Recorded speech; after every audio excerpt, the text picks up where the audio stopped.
Oh, Bungie. No other statement could really sum up the epic saga of ups, downs, and utter craters that this franchise has been, especially Destiny 2. Within the first few months, Bungie's highly anticipated sequel, the one meant to provide more content, interesting gameplay features, new stories, was torn apart as one of the worst games of last year. Granted, that's hyperbole, but consumable shaders, a lackluster endgame, barren customization options, a character creator literally copy-pasted from its predecessor, XP throttling, heavy-handed microtransactions, terrible loot, the list goes on and on and on. Add Curse of Osiris to that, and Bungie had its work cut out for it. No one really expected Warmind, the latest DLC, to really fix all of the issues in Destiny 2. For the most part, we kind of hoped it avoided the missteps of Curse of Osiris. Hilariously, it does a bit of the former, and almost none of the latter. The story, air quotes, this time around is simple, but when is it not?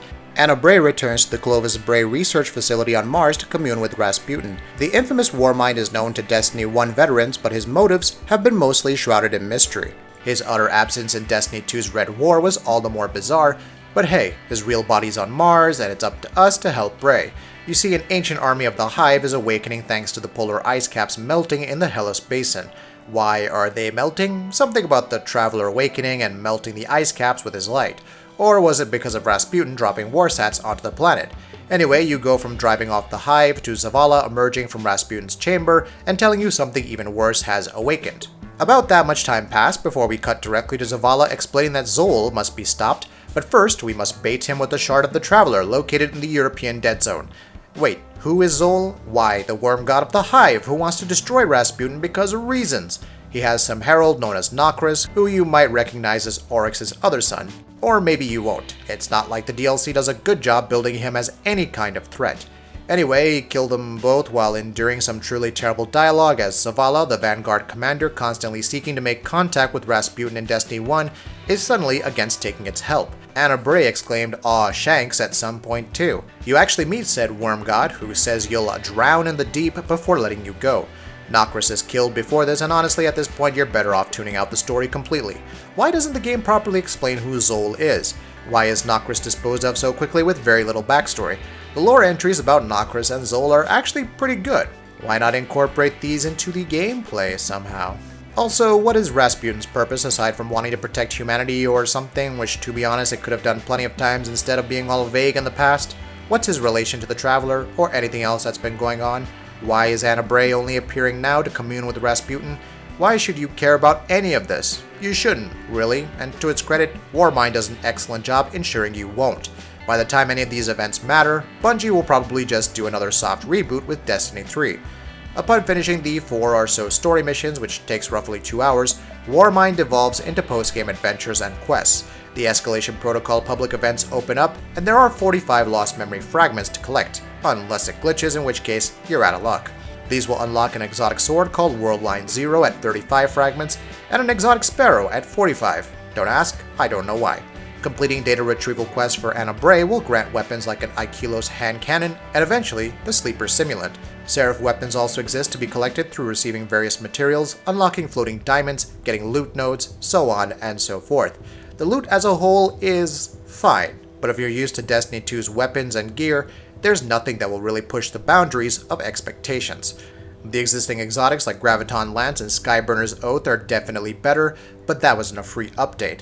Of course, you'll notice right off the bat that some activities like Escalation Protocol have a recommended power level of 370. You should be around 345 or so when the campaign is done, so how do you surpass the soft cap? Why, by doing raids, Trials of the Nine, and Nightfalls, none of which have matchmaking or an in-game LFG system to this day.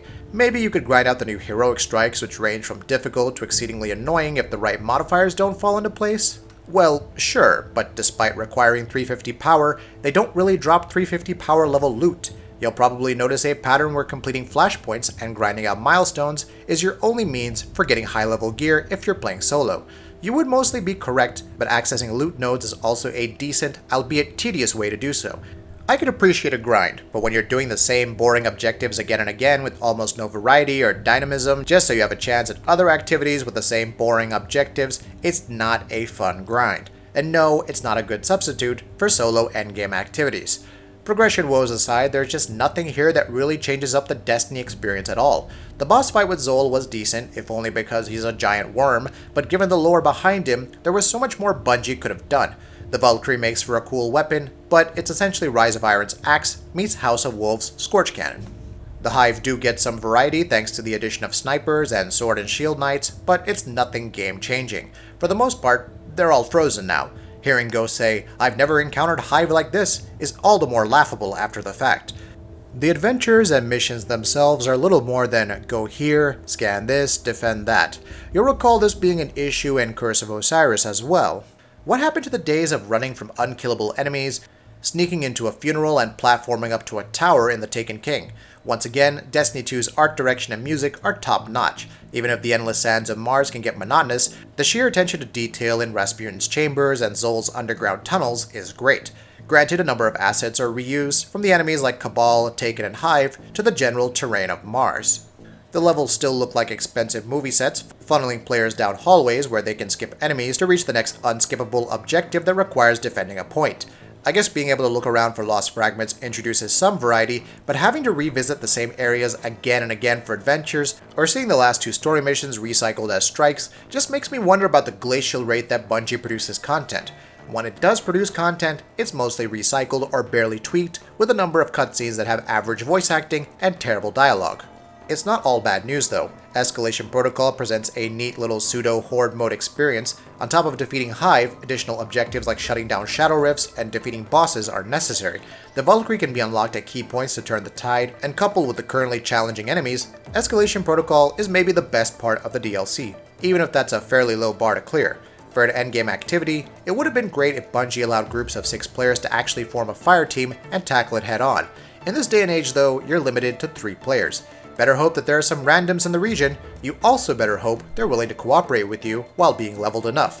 But what happens when the game's player base drops again and there's no one around? Now, speaking about the raid lair, which is currently not live as of the time of this review, and will go live on May 11th at 10 AM PST, I know many will criticize my not waiting for it and trying it out, but that's a 6-person activity. As a solo player, the tools for forming groups should be in-game by now if matchmaking isn't going to be introduced.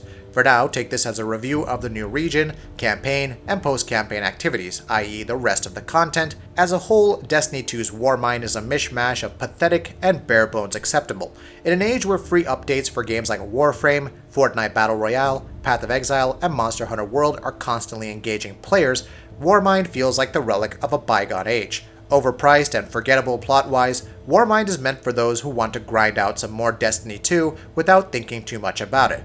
The question is whether you really want to play Destiny 2 content with a few new bells and whistles for a handful of hours. Then give Warmind a look purely for its post-campaign content. Even then, don't be surprised if you tire of the lackluster missions fairly quickly. That'll be it for this video. If you like what we're doing, please go ahead and subscribe, and we'll see you next time.